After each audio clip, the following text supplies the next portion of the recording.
Hello students, in today's video, let us learn about the concept of radiation. So when charges accelerate, or in the case of dynamic charge configurations, their fields have a speciality. Their fields, electric and magnetic fields, can transport energy up to infinity in a process called radiation. So when we look into the electric field, the equations of electric field or magnetic field of a dynamic charge or an accelerating charge, as we have derived in various equations, the Jeffy-Minkowski equations or the fields due to a moving point charge, we see that the electric field and magnetic field contain certain terms that helps these charge configurations to radiate. So in order to understand the concept of radiation, first, let us learn about the power radiated. So in order to find the power passing through a surface P of r comma t, we may need to integrate the Poynting vector over that area. Now what is Poynting vector? Poynting vector is a specifically defined vector. It is equal to 1 by mu 0 into E bar cross B bar. So in a way, Poynting vector determines the energy or the power radiated per unit area. So power can be calculated by integrating the Poynting vector over the whole area. Now in the case of an accelerating charge or a dynamic charge, let us look at the specialities of electric field and magnetic field. As we have seen, in the case of dynamic charges, the electric field term contains the radiation field, which is actually proportional to 1 by r. Similarly, the magnetic field will also contain terms that folds like 1 by r. If it is a normal charge configuration in the Coulomb's law, for example, we know static charges, their dependence on r is 1 by r square, 1 by 4 pi epsilon 0 q by r square, right? Similarly, the Biot-Savart's law, the magnetic field is proportional to 1 by r square. So this is the main difference between the dependence on r in the case of static charge configuration and a dynamic or an accelerating charge configuration.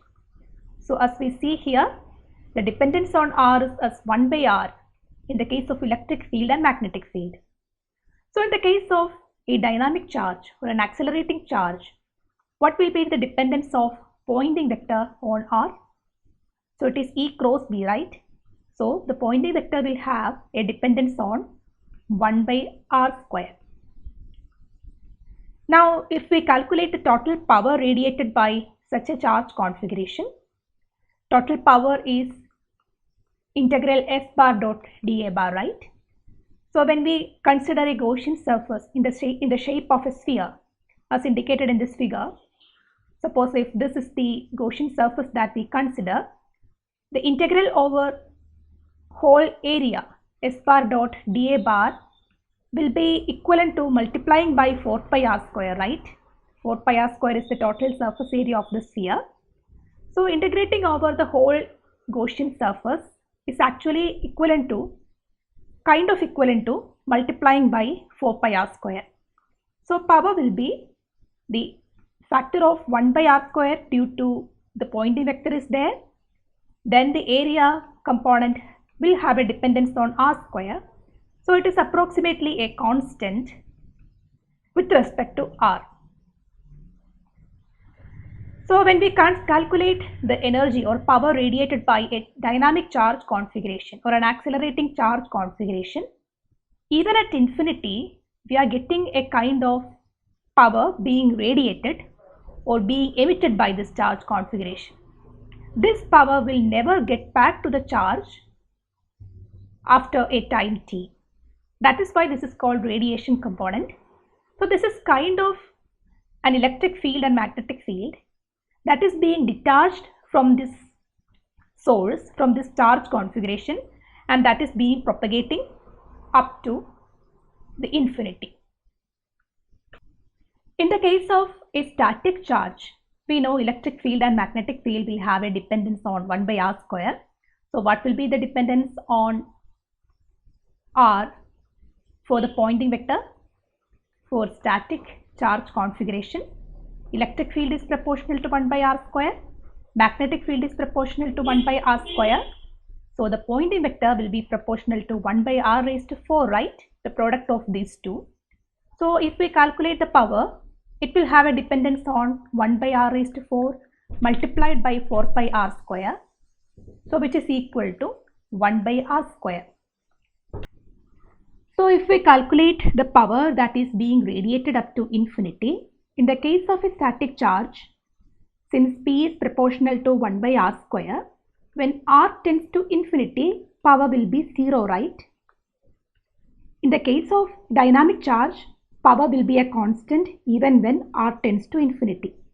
That is, some power is being carried away up to infinity, that is, energy is being carried away up to infinity. In the case of static charge, such a case is not working. Even at infinity or at infinity, the power being radiated is 0. That is, no energy is being radiated by a static charge, while in the case of a dynamic charge or an accelerating charge, we get a constant or some quantifiable amount of power at infinity.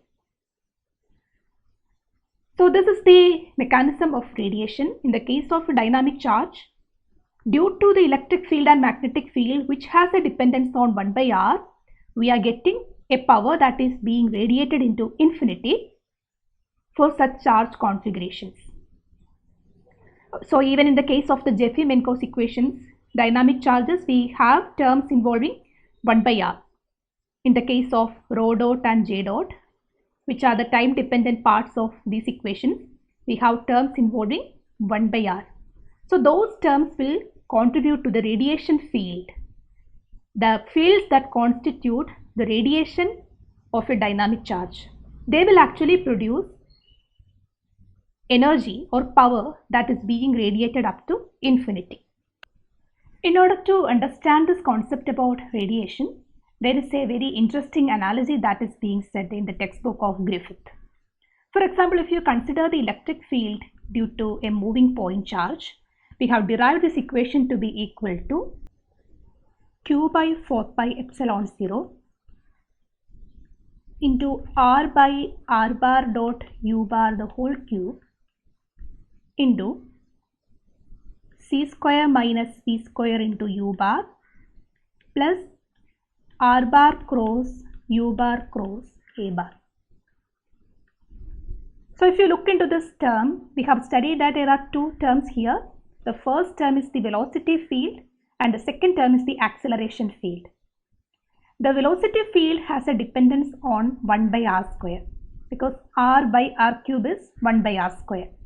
The acceleration field has a dependence on 1 by r because r into another r here. So r square divided by r cube is the term.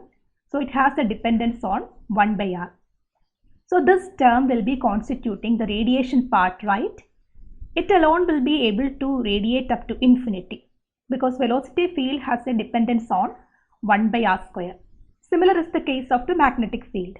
So this term, the second term that actually has a dependence on 1 by r, will be contributing to the power radiated or the energy radiated by a dynamic charge or a moving point charge.